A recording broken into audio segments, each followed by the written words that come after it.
those violent criminals that are doing that and using illegal weapons, we want to get them off the streets. Last year, there were 73 law enforcement officers who were feloniously killed by someone, a violent offender, and with a gun. This year, they have been 6, including the one that happened yesterday with the San Jacinto deputy, Constable Precinct 1. This has to stop.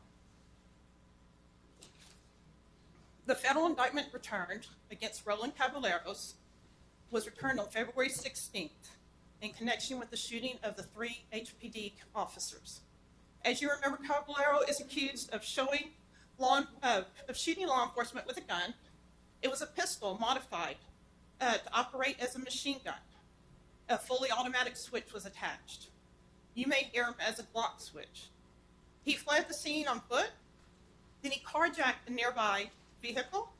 He fired again at the police officer and before he surrendered. On top of that, he was prohibited from possessing a gun. He was a felon. In the indictment, Roland Caballeros is charged with carjacking, discharging a firearm during a crime of violence, possession of a machine gun, and felon in possession of a firearm. He faces a minimum of 30 years in the federal penitentiary, up to life, for these serious federal charges.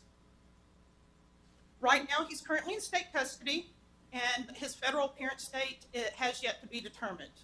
And we are working with the state on the charges too. We want to ensure he remains behind bars and does not get on the street to harm somebody else. We'd also like to announce 19 indictments for felon in possession of a firearm, but also some that have possessed a switch, a fully automatic switch that converts a semi-automatic to a fully automatic. The possession of that switch by itself is a machine gun. Under federal law, you don't even have to have it attached to a pistol or another firearm. But attaching it makes that pistol and other firearm fully automatic. These cases range from someone who took a pistol with the automatic switch attached into a retail store in our city, someone who had one out in front of a club over on Washington, to someone who had one protecting his drugs. They're all different kind of situations where these cases happen, different facts behind these. It's not just one set of factual situations. The charges and penalties on these are 10 years in the federal penitentiary, all the way up to life. And for those felon in possessions, if they have 2 violent felony offenses, they are looking at 15 years, in the federal penitentiary up to life. My office, along with our partners here, state and local, and others that aren't here today, will continue to take these violent felonies and get them off the streets. If they're going to use these conversion switches, we're going to prosecute them. We're trying to make our streets safer again, and this is a way we think that we can do them. And so that's why we have done this here, and that's why we're all here today to prosecute these cases. I'd also want to thank other partners that have helped us that aren't here today with the arrest and some of the investigations, and that was the Galveston Police Department, the Harris County Precinct 2 Constable's Office, the Texas Department of Public Safety, and the Brazos County Sheriff's Office. Right now, I'm going to turn this over to Special Agent in Charge, Fred Milanowski with the Bureau of Alcohol, Tobacco, and Firearms. Good afternoon, everybody. As the U.S. Attorney spoke, there's 19 individuals indicted. 8 of those individuals were indicted for the illegal possession of the unregistered machine gun, all being involved with the Glock, full auto switch. Obviously, this is probably the 3rd time we've been in front of the media talking about these switches and firearms and modified guns. We've had several critical incidents in the city and the county, and we want to continue to keep a spotlight on this issue and have the community work with us to identify individuals that have these or are selling these devices. As you've heard before, but I'll tell you again, if there's a full auto switch on a pistol, They can put a 30-round magazine into that pistol and expend all 30 rounds in about 2.2 seconds. Okay? They can put a 50-round drum magazine on that firearm and expend those 50 rounds in about 4 seconds. So they're just throwing a ton of lead down range indiscriminately. We are just, when the 3 police officers from Houston the police department got into that shootout, we are just very lucky. If you remember, it was 4 weeks ago on a sunny afternoon on a Thursday. We are lucky there wasn't a ton of people on the sidewalks and on the streets because rounds were going everywhere from that full-auto pistol. So this is a concern both for community, public safety, as well as our law enforcement partners. People want to know, what are we doing? What is law enforcement? What is ATF doing about this problem? I will tell you, from fiscal year 2020 to fiscal year 2021, the number of investigations at ATF has tripled, and the number of seizures of these devices has risen 500%, 5-fold. So we are doing everything we can to put this on the front burner, to make these a priority, and to get these people off the street, which is obviously our strategy in these indictments that came down last week. Additionally, we've worked with the Houston Police Department and Harrison County Sheriff's Office to develop training videos for their patrol officers and their patrol deputies, right? Because we need them to be our eyes and ears out there on the street. They're dealing with a lot more criminals out there. They're dealing with traffic stops, they're dealing with search warrants. They're more likely to be coming across these. And in almost every one of these training sessions, we've had officers or deputies that have had the deer in headlights look and said, I've seen those. I saw a baggie full of them in a car that I stopped. I didn't know what they were. Now they do. So we are continuing to get this message out to law enforcement, because people assume that police officers know what these things look like. Now they know what they do, but they don't always know what they look like, what they are outside of the gun. We have exemplars up here that I will allow the media to take a closer look at the end, after we have some questions. But there's both full auto switches inserted into the firearms, and there's full auto switches outside of the firearms, in addition to 30-round magazines and 50-round drum magazines. That's not evidence up there, but those are exemplars of exactly what law enforcement has come across in the last few months here in Houston. In addition to that, ATF is bringing in a training element from our headquarters. We're going to train investigators and task force officers from local agencies that are assigned to ATF's Violent Crime Strike Force. And we're going to have an afternoon session for executives and law enforcement leaders, so that the chiefs and the assistant chiefs and the sheriffs in the area have a better understanding of what these switches are, what the violations of federal law, what the violations of state law, so that they can impose some policies within their own department and, again, be our eyes and ears and help us out. Because this can't all be ATF and it can't all be the federal government solving this, right? Which leads us to the 11 individuals that got indicted for being previously convicted felons in possession of guns. Again, that's a strategy. That wasn't just 11 random people that happened to get charged. We know that there's some challenges in the Harris County court system. And so the Houston Police Department, the Harris County Sheriff's Office, and the Harris County DA's office has asked that we investigate and indict and charge more of these felon possession cases. Again, we're not going to rest our way out of this problem, so we have to set some guidelines. And in general, we're looking at individuals that have at least 2 prior violent felony convictions, that are out in the street and they have rearmed themselves and gotten arrested again, or individuals that are convicted felons, get arrested in Harris County, get bond, and while they're out on bond, they rearm themselves and get arrested with a gun again. Those are cases that ATF is going to take a hard look at and work with our partners at the U.S. Attorney's Office to get those charged federally. And you heard the sentencing guidelines on those. It's a 10-year for felon possession. It's a 10-year. Caballero is looking at 30 years because he used a fully automatic weapon and discharged that weapon during a federal crime of violence, which was the carjacking.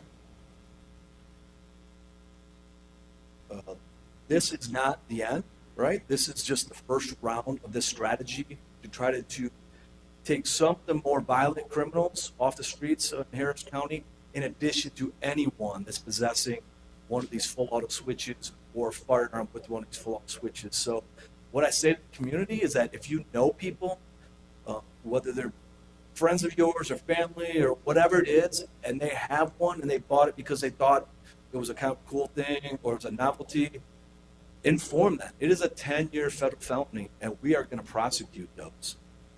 They should destroy those immediately, or call the ATF office and turn them into ATF, turn them into law enforcement, those full auto switches.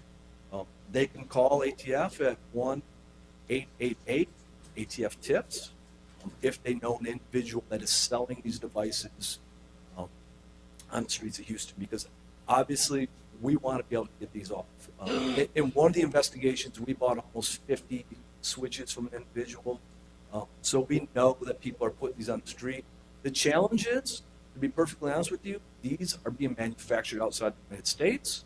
They're being illegally imported into the United States as other than full auto switches, either gun parts or toys or some other characterization of them. And then they're being spread out through sales on the internet mostly. We also do have some intelligence, including human intelligence, that they've had difficulty importing these in the United States. And so now they're importing them into the country of Mexico and coming out same drug routes that they're using to bring narcotics into this country. So it is a problem. It's obviously a huge concern. This is the third time, as I mentioned, that we've been in front of you about this issue, trying to keep a spotlight on this and trying to inform and keep as many people aware of this, the dangers of them, and the fact that it's a 10-year federal felony if you get caught with it. So I will leave it at that until the question and answer portion, and then also media come up and take a look at the exemplars that we have. With that, I will introduce Houston Police Department Chief Troy Finner. Thank you. Thank you very much. Good afternoon, everyone. I just want to say thank you to my partners, my federal partners, and to the best U.S. Attorney in the nation, Jennifer Lawry. Thank you so much. And Fred, your partnership speaks second. U.S. Attorney's Office, our marshals, thank you, Harris County. Just want to say something. A few weeks back, we talked about the strong arm of federal agencies and our strong partnership. Some people you can tell them, but when you show them, that's what speaks. 30 years to life means something, and people hear that. And I want to make sure that they hear it today. Suspects, violent offenders, felons with guns, we're coming out to you. Thank you so much. 19 charges, indictments, federal indictments. That speaks volumes. This is just the start. We've been working together for a long time. I want to thank our task force officers with HPD. They're doing a lot of great work, but we can't do anything without the true partnership. And that's what I'm here to just say thank you today. I'm so very proud of it. And we're going to continue to do this. So it's no place for automatic weapons in a civilized society, and especially Houston, Harris County. And we're intentional as a team, standing up together, going after them. So I'm feeling good today. We're having heavy hearts. We just lost another law enforcement officer yesterday evening. We asked that we pray for him, but we're going to stand strong. And I just feel so good to stand with my partners today. We do know these weapons were used on our 3 officers, this type of weapon, just a few weeks ago. And last year, we lost Officer William Bill Jeffries. So we got to remove these kind of weapons off our streets. So I just want to say thank you, and I will stand later for questions. Howdy. I'm T. Michael O'Connor. I'm the U.S. Marshal for the Southern District of Texas, and I hope someday I'll be able to speak before Chief Finner, because he said everything that I can say. But so I'll leave it at this, to the point. Justice is coming. I'll assure you the collaboration between the agencies that are here today and beyond, in the collaboration going forward, we will be very vigilant, and justice will be served. We want to take care of the communities to which we live in, and the violent conduct that has escalated to this point. We assure you, we are focused and we're on it. Thank you.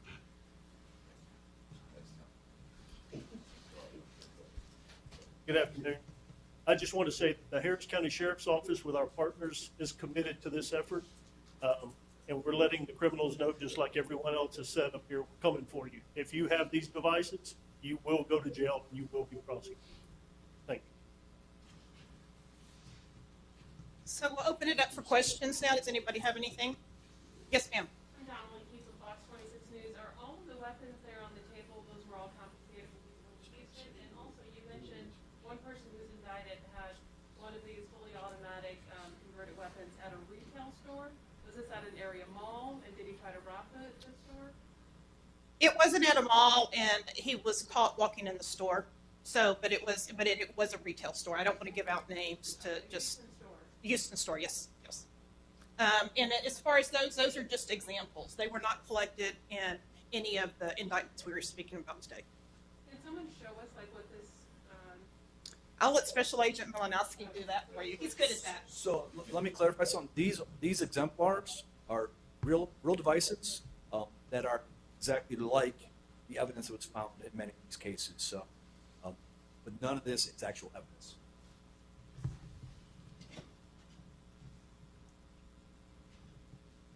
These guns have all been made safe, but this is a firearm, Glock pistol, with a switch inserted into the back of it. Okay, so this, and they have a toggle switch. Usually, one side is fully automatic, one side is semi-automatic. And like I said, this is the 30-round magazine. This gets inserted into here. 2.2 seconds, empty this magazine. 30 rounds, it's lead spraying down range. Let me show you. This is a 50-round drum magazine. This is not exactly, but this is similar to what the suspect had to shot the Houston police officers. 50 rounds in 4 seconds being sprayed down range. That's dangerous, right? It's not just dangerous for law enforcement, it's dangerous for the community, anyone that happens to be there.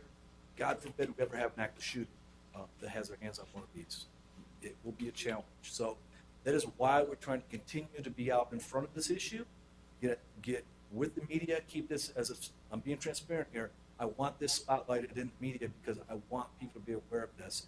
And I want them to call the ATF or Houston Police Department or Harris County Sheriff's Office if they know of people. This isn't about trying to arrest as many people as we can. That's not our goal here. Our goal is to get these devices off the street and anyone that is peddling or selling these devices.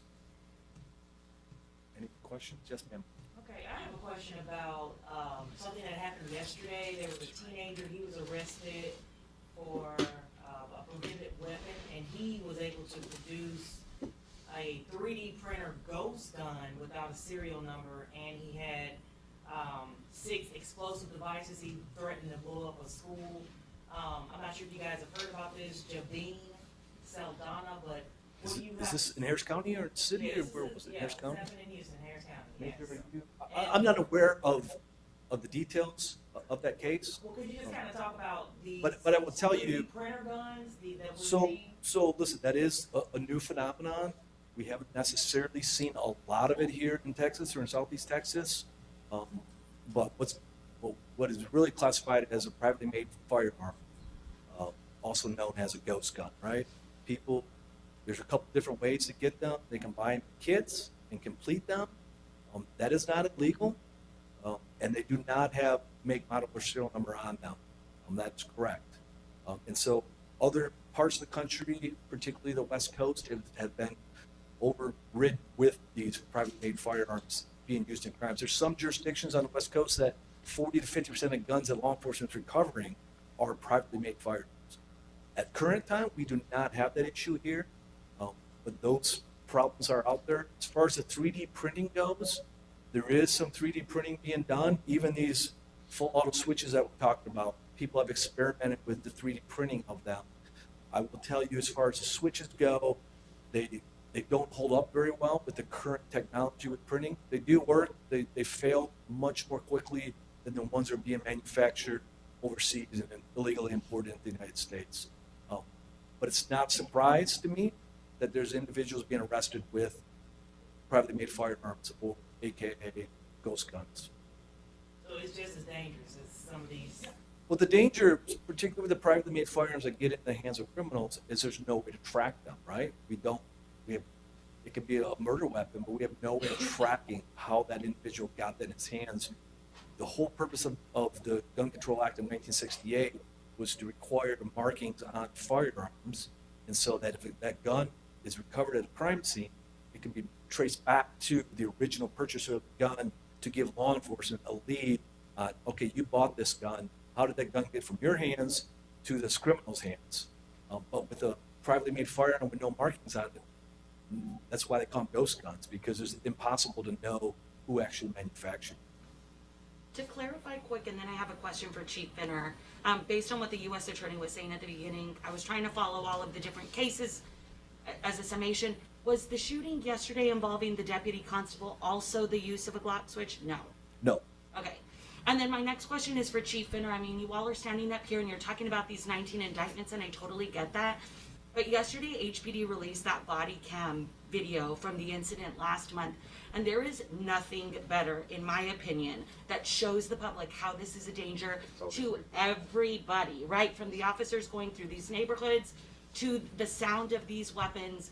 Can you talk to me in context for the people who are watching and are thinking, oh great, 19 people were arrested, but what this means when it comes to violence for everyone? Well, look, it puts it up front stage in everybody's living room or on everybody's phone. It's for people to use a device.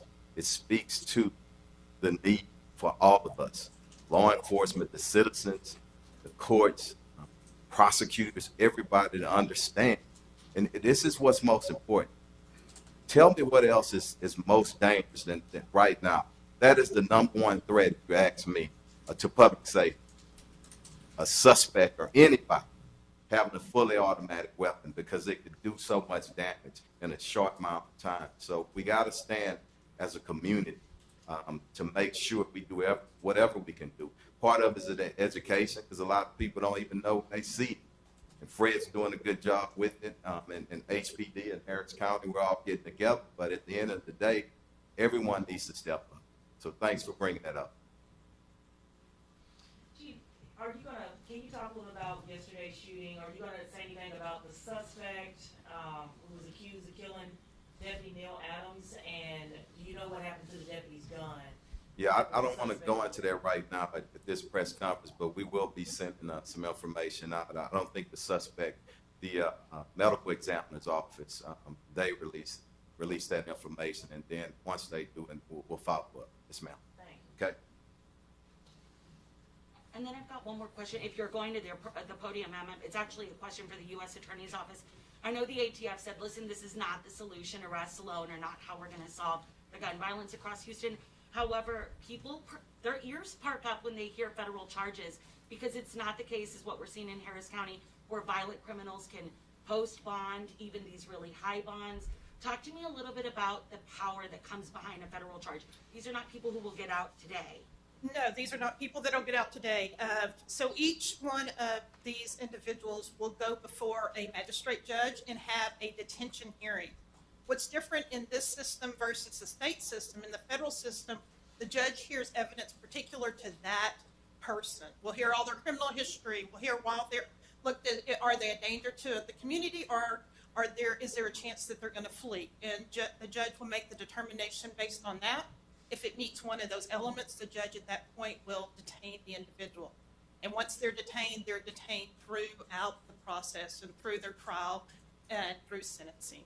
So that's a little bit different on the federal system. We do have the ability to keep those that do not have violent felony records, that are violent, that are going to commit danger to the community or flee, in custody versus just releasing them tomorrow. How easy is it to get these devices, and like how much does something like this cost? You know, if you ran into somebody that's legally selling them, you know. So on the streets of Houston right now, they're going for between $200 and $400. It probably costs $5 to produce them. So there's obviously a profit margin, right? And criminals being criminals, they're about making money, about profit margins. So that's part of the challenge, right? I do want to clarify one thing, make sure everyone's clear on. The slang term or the street term is a Glock switch, but these are not manufactured by Glock. They're not accessory of Glock. They're not authorized by Glock. But much like people call privately named firearms ghost guns, a full auto switch gets called Glock switch a lot. And part of that is because overseas they're stamping them with the Glock emblem on most of them. So that's where some of the confusion comes. But this is not something that's officially sanctioned from the Glock manufacturer.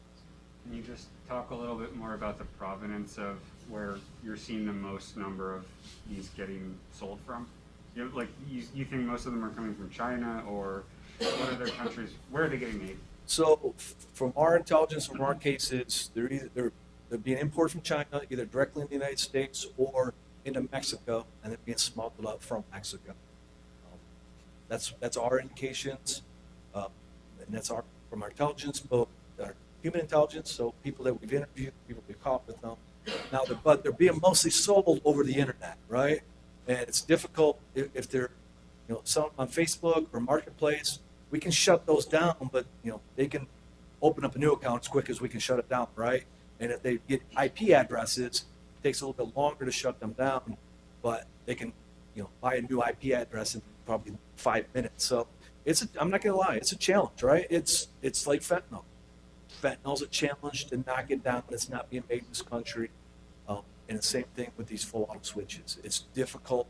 This is not an easy process, but that's why we need the community. We need eyes and ears out there. We need all the law enforcement eyes and ears out there we can get to make us aware of who is selling these in quantity, right?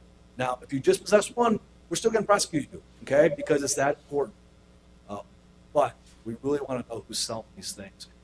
If you call the ATF office and you want to turn it in because you thought you were buying something that was legal, and then you found out it was illegal, you're not going to get prosecuted, right? So we're going to destroy that and go from there. But we really want eyes and ears on who's selling these in quantity. And just as a point of clarification, there are certain circumstances under which owning a machine gun or one of these items might be legal, but that would be if it was made before 1986 and registered with the federal government, correct? So, conflating two things there. Machine guns in this country can be legally owned and registered by civilians, non-law enforcement, non-military. It had to be made before 1986. It's got to be registered with ATF. None of these were made before 1986, okay? But there's a small quantity nationwide that are legally registered with ATF because a company is licensed as a manufacturer by ATF, and they can create a sales sample, okay? And then they can register that sales sample with ATF. So nationwide, there's a very small number of these, but there are some that are registered. Some of those little switches are? Yes, some of these little switches. And then just in case somebody's watching on a live stream today and they're hearing about these boosted federal charges, why cannot every gun used in the commission of a crime, why can't that suspect automatically face a federal weapons charge? Well, first of all, not every crime with a gun is a federal violation, right? But if you're a convicted felon, you have a gun, or you do an armed robbery of a commercial business, we obviously charge those as a Hobbs Act. So there is a lot of cases involving guns that we do have federal charges. But like everyone else, there's limited resources. You can't convert the 80,000 backlog cases in Harris County all of a sudden over to the U.S. Attorney's Office. That's just not realistic, right? So we have to be smart about it. And we have to have a strategy, which we do. We have in place a strategy for gun crime. So we just have to be smart about it and take most high-risk offenders of gun crime into the federal system. Anybody Any else? questions? Thank y'all all for Thank coming today. We appreciate it. Make sure y'all come up and shoot out some Yeah, y'all come up and look at trouble. We need help on educating our public. the.